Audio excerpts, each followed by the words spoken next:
السلام عليكم ورحمة الله وبركاته. أصحابتك وحرن جنال كمركل السوداء وهذا أدي هذا ومهد سنتهين مقال كان محربا إن ندي كل وداقه ويل سوماليا أو صاحبكي لبسنا كهر الدلي أو شلي لحكومي حدبا إمسا سنو أيا لغو حكومي كدي مركي دنبجي سدلك صاحبكي وقرتي وان إذن لا وداقيا ويلشي سومالي دا هيدا جانجس كالبدا كوحايدا هيد أو أفرتي بيشن اسكوريسا سيي bartamaha magaalada St Paul ee gobolka Minnesota oo saddex kamid ah shalay maxkamad la soo taagay haddaba imisa lacag oo damaanad ah ayaa lagu xiray saddexdooda in lagu sii deyn karana waan idin la wadaagaya madaxweyne Trump oo shalay laba guul darro ay uga soo hoyatay dhinaca garsoorayaasha maxkamadaha federaalka labadaasi guul darro maxay yihiinna waan idin la wadaagaya balse marka hore soo dhawaada maalimadii shalay ahayd waxa la xukumay wiil Soomaali ah oo magaciisa la yiraahdo Maxamed Aadan Xareed oo 26 jir ah isla markaana 2 sano ka hor meel ay ka wada shaqeynayeen oo ah Amazon ku dilay saaxiibkii oo lagu magacaabi jiray Axmed Ibrahim Cafiif arinta dilka sidee u dhacday horta ayaan rabaa inaan idin la wadaago labadan wiil saaxiibo ay ahaayeen shaqada ay isla aadi jireen waliba hal gaari ay wada qaadan jireen wiil saddexaadna waa uu la socday saddexdooda ayaa shaqada wada aadi jiray xilli habeen ah ayna waxayna ka wada shaqeyn jireen Amazon oo ku taala Lakeville Minnesota marka waxa dhacday in bishii June 29keedii sanadkii 2024 in Maxamed Aadan Xareed in gacantiisa alla ku sababay in uu dilo Axmed Ibrahim Cafiif oo xilligaas isaguna 22 jir ahaa waxa uu Maxamed Aadan Xareed uu dambigiisa qirtay bishii January ee sanadkan waxaana uu qirtay dil heerkiisu yahay midka labaad kaasi oo aan si ula kaca uusan saaxiibkii u dilin markaasi kadib ku dhawaad muddo 2 sano ayuu hadda xabsi ku jiray shalay ayaana waxana garsoore uu ku xukumay 10 sano iyo 6 bilood ayuu ku xukumay waxa sidoo kale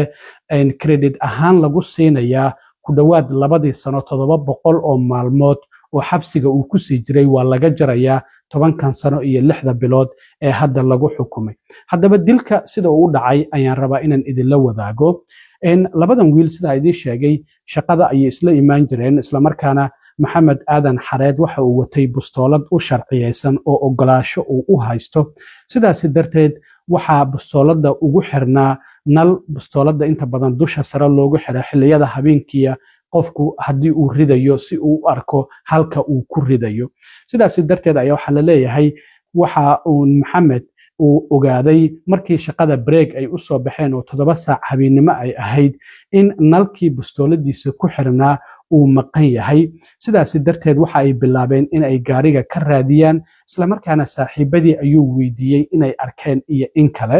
markaas kadib waa ay waayeen shaqadii ayay ku laabteen haddana 3 saacadood kadib afartii habeenimo ama 10 saac oo habeenimo ayaa haddana mar kale waxa ay bilaabeen in nalkii bustooladiisa ku xirnaa ay raadiyaan markaas kadib Cafiif oo ah wiilka dhimanaya ayaa aad uga carooday in lagu eedeeyo in uu saaxiibkii ka xaday nal bustoolada ugu xirnaa kadib markii Xareed dhowr jeer uu weydiiyay warniyahu nalkaygii ma aragtay markaas kadib Cafiif ayaa waxa labadooda ayaa istagaalay ilaa iyo 2 jeer oo kala duwan ay istagaaleen kulay marqaati furkan waxa sameynaya wiilkii saddexaad oo saaxiibkood ahaa oo la socday sida cabashada maxkamadda lagu soo gudbiyay dacwadda ku qornayd in ay istagaaleen markaas kadib waxa la leeyahay Xareed ayaa bustooladiisa waxa uu ka soo bixiyay dhabarka oo ay ugu xirnayd markaas kadibna 2 xabadood ayuu ku dhuftay Axmed Ibrahim Cafiif labadaasi xabadood waxay si wada jir u haleeleen Cafiif iyo waliba gaarigii ay wada wateen dhalinyaradan markii baaritaan lagu sameeyay meedka Cafiifna waxa la ogaaday in rasaastu ay ka haleeshay wadnaha sambabada iyo waliba halbowlaha dhiiga qaada in ay ka haleeshay isla markaana uu rasaastaasi u geeriyooday Cafiif marka shalay ayaa Maxamed Aadan Xareed oo 26 jir ah waxa lagu xukumay 10 sano iyo 6 bilood waxana sidoo kalena ka jarmaysa 2 sano ku dhawaad uu xabsiga uu ku jiray intii la sugayay in la xukumo maadaama dambigiisa bishii January ee sanadkan horaantiisii uu qirtay dil heerkiisu yahay midka labaad oo aan ula kac ahayn ayuu qirtay marka intaas ayaan ka gudbayaa xukunka wiilkaasi shalay waxaan idin la wadaagay dhalinyaro Soomaaliya hoggaankiisa oo 4tii bishan bartamaha magaalada St Paul ee caasimada gobolka Minnesota isku xabadeeyeen xilli waliba halkaasi qalin jibin ay ka socotay oo laba ka mid ah iyagii isxabadeeyay oo labada group ka kala tirsaneed ay ku dhaawacmeen marka 5 qof ayaa la soo xiray 3 ka mid dacwado ayaa lagu soo oogay mid qaangaar ma ahan oo dacwadiisa lama shaacin lagu soo oogay midna lama shaacin dacwadaha lagu soo oogay laakiin 3dii kale ayaa shalay maxkamadda la soo taagay waxaana sidoo kale maxkamadda markii la soo taagay garsooruhu uu ku xiray lacag damaanada oo lagu sii deyn karo Sakriye Xaashi Saciid oo isagu ku dhaawacmay weerarkaasi waxa laga dhigay lacagta damaanada lagu sii deyn karo ilaa iyo $150,000 lacagahaasi damaanada ah qofka lagama wada qaado gobol kastaba waxa uu leeyahay percentage u gooni ah ama 10% ama 20% ayuu dhigayaa lacagta qofkaasi uu dhigayna ma ahan lacag la soo celin karo marka waxa isaga laga dhigay Sakriye Xaashi Saciid oo 22 jir ah $150,000 in lagu sii deyn karo halka sidoo kalena in Umar Cabdiwahaab Maxamedna isagana sidoo kale laga dhigay $150,000 lacagta lagu sii deyn karo Khalid Cali Maxamuud isagana waxa laga dhigay lacagta damaanada lagu sii deyn karo $75,000. Khalid Mahmoud's bail is set at $75,000, while Zachariah Saeed and Omar Mohammed are both being held in jail on $150,000 bail. Xitaa waxaa shalay maxkamadda lagu soo bandhigay in markii labada dhalinyarada ee labada group kala tirsan ay dhaawacmeen in Zakariya walaalkii uu isku dayay xitaa isbitaalka gudihiisa markii la geeyay midkii kale ee kooxda kale ee gaangiska ka tirsanaa in isla goobtaasi uu ku dhibaateeyay inuu isku dayay oo xitaa isbitaalkii ay isla gaareen marka wiilashaasina iyagana damaanadaasi ayaa shalay lagu xiray markii maxkamadda la soo taagay dhinaca kale madaxweyne Trump waxaan ognahay ilaa iyo markii uu xukunka Mareykanka uu la wareegay waxa la yiraahdaa ayaxtag eelna reeb Trump waxa uu doonayaa magaciisa iyo sawirkiisa inuu meel kasta uga tago maadaama uusan mar kale tartami karin oo horey madaxweyne uu soo noqday mar saddexaadna uusan tartami karin waxa jirtay in xarunta Kennedy Center oo madaxweynihii hore John F Kennedy lagu magacaabay in Trump uu guddigii dhan kala diray guddi isagu uu madax u yahay uu meesha geeyay isla markaana sidoo kalena magaciisii oo Kennedy Center uu bedelay isla markaana Donald J Trump Kennedy Center uu ka dhigay sidaas darteed ayaa shalay garsoore federaal ah oo fariista Washington DC oo la yiraahdo Christopher Cooper waxa uu soo saaray xukun 94 bog ka kooban oo leeyahay